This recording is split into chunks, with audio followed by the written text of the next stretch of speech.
All right, let's get into it. Today, we're talking about a really key figure in modern astrology, someone you might not expect at all. Dr. Lee Lehman. She was this incredible scholar who brought academic rigor to a field that, let's be honest, is often accused of lacking it.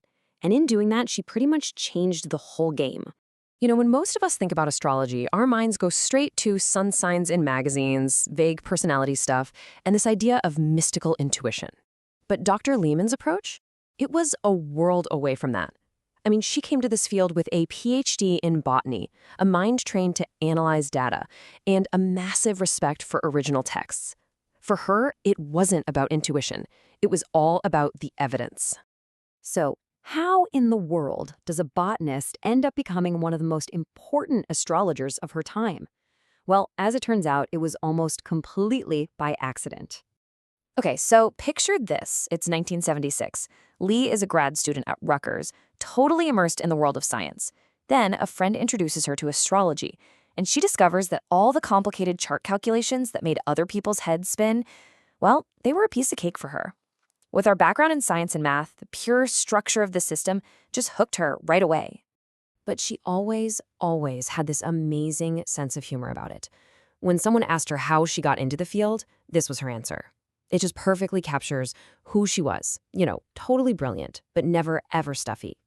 The real story is she was interested in someone who was into astrology, and as she put it, she probably would have professed interest in it whether I was or not.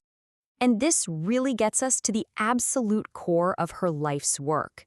See, Lee Lehman had zero interest in making up new modern techniques. Her whole mission was to dig up astrology's forgotten history, to recover the tough, evidence-based methods that had been lost over time. There's this one fantastic story about a lime tree that shows you exactly how her mind worked. It all kicked off when a colleague asked what seems like a really simple question, but for her, it launched a full-on research project. So the answer she got was basically based on old folk wisdom, what everyone knows. The branches look like lightning, so it must be Jupiter. But for Lehman, the botanist, that kind of anecdotal reason just didn't sit right. It didn't make sense. So her response was this simple but incredibly powerful question that really defines her whole career. I'm not sure I believe that. How are we going to figure this out? She just flat out refused to accept an answer that didn't have any proof. And what she did next is basically the Leman Method in a nutshell. Instead of just guessing, she went straight to the primary source, an old herbal text. Then she built a database, methodically logging every single plant, its branching pattern, and its medical uses. And what did the data show? The truth. The planetary rulership had nothing to do with how the plant looked. It was all about its medicinal properties. This became her mantra. It's something she learned in her science classes, and she applied it to astrology for the rest of her life. The answer is always in the data.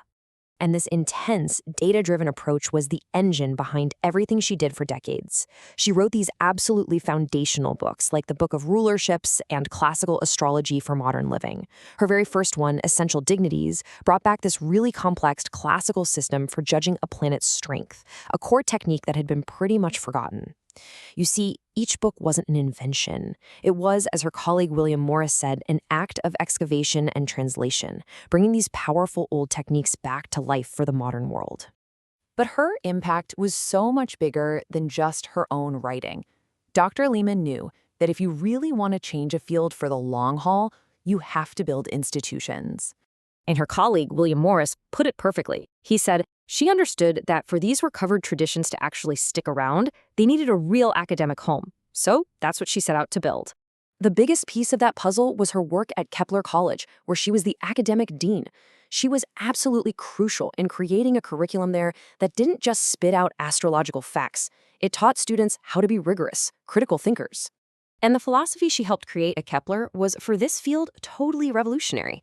This was not about just believing stuff. Students had to dig into the history to get the context. They had to learn how to calculate charts by hand to really get the mechanics. They even had to study the arguments of skeptics to make their own reasoning stronger. It was a curriculum designed to build some serious intellectual muscle. So, you see, the bottom line is this. Her mission as an educator wasn't to create a bunch of followers who just memorized her techniques. It was all about empowering a brand new generation of astrologers with the analytical skills to actually think for themselves. So what's the lasting legacy of this botanist who became a scholar of the stars? It's really nothing less than the complete revitalization of Western astrology. When you look at her career, you can see this impact just unfolding over 4 decades.